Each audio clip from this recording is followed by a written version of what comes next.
എണ്ണക്കിണറുകൾക്കുള്ളിൽ റിസോർട്ടുകളും റെസ്റ്റോറന്റുകളും. നമസ്കാരം, എല്ലാവർക്കും പ്രവാസി മലയാളിയിലേക്ക് സ്വാഗതം. പ്രവാസി വാർത്തകൾക്കായി ഈ ചാനൽ സബ്സ്ക്രൈബ് ചെയ്യുക.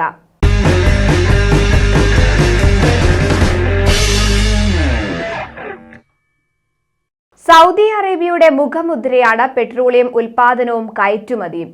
ഇന്ത്യ ഉൾപ്പെടെ നിരവധി രാജ്യങ്ങളിലെ ജനങ്ങൾക്ക് തൊഴിലവസരങ്ങൾ നൽകുന്നത് സൗദി അറേബ്യയുടെ ഈ പെട്രോളിയം സമ്പത്ത് തന്നെയാണ്. എന്നാൽ ഇപ്പോൾ ഒരു നൂതന പദ്ധതിക്ക് ഒരുങ്ങുകയാണ് സൗദി. രാജ്യത്തെ എണ്ണമറ്റ പെട്രോളിയം കിണറുകൾ വിനോദസഞ്ചാര രംഗത്തിനു കൂടി മുതൽക്കൂട്ടാകാനുള്ള പദ്ധതികളാണ് രാജ്യം ആവിഷ്കരിച്ച് നടപ്പിലാക്കാൻ ഉദ്ദേശിക്കുന്നത്.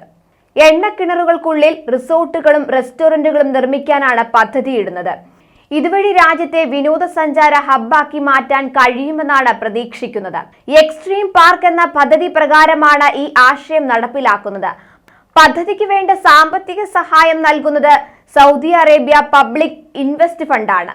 ഈ പദ്ധതി പ്രകാരം ഏതാണ്ട് 1,50,000 ചതുരശ്ര മീറ്റർ പെട്രോളിയം കിണറുകൾ ഉൾപ്പെടെ പ്രദേശം വിനോദസഞ്ചാര കേന്ദ്രമാക്കി മാറ്റും. ഈ സ്ഥലത്ത് 3 ഹോട്ടലുകൾ നിർമ്മിക്കാനാണ് ഉദ്ദേശിക്കുന്നത്. ഇവ 3ഉം പരസ്പരം പാലങ്ങളാൽ ബന്ധിപ്പിക്കും.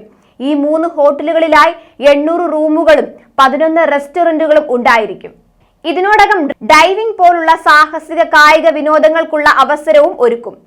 സൗദി അറേബ്യയെ ലോകത്തിലെ പ്രധാന വിനോദസഞ്ചാര കേന്ദ്രമാക്കാനുള്ള ദീർഘകാല പദ്ധതികളുടെ ഭാഗമായാണ് എണ്ണക്കിണറുകളെ വിനോദ ഹബ്ബായി മാറ്റുന്നത്. പബ്ലിക് ഇൻവെസ്റ്റ്മെന്റ് ഫണ്ട് സോഷ്യൽ മീഡിയയിൽ പങ്കുവച്ച ടീസർ വീഡിയോയിലൂടെയാണ് പ്രഖ്യാപനം നടത്തിയത്. ഓഫ്ഷോർ ഓയിൽ പ്ലാറ്റ്ഫോമുകളിൽ നിന്ന് പ്രചോദനം ഉൾക്കൊണ്ട് നിർമ്മിക്കുന്ന ലോകത്തിലെ ആദ്യത്തെ ടൂറിസം ഡെസ്റ്റിനേഷൻ ആയിരിക്കും ഇതെന്നും PIF പറയുന്നു. സംഗതി നടപ്പിലായ ലോകത്തിലെ തന്നെ ആദ്യത്തെ ദൃശ്യാനുഭവമായിരിക്കും എണ്ണക്കിണറുകളിലേക്കുള്ള വിനോദസഞ്ചാരം. കൂടുതൽ പ്രവാസി വാർത്തകൾക്കായി ഈ ചാനൽ സബ്സ്ക്രൈബ് ചെയ്യുക.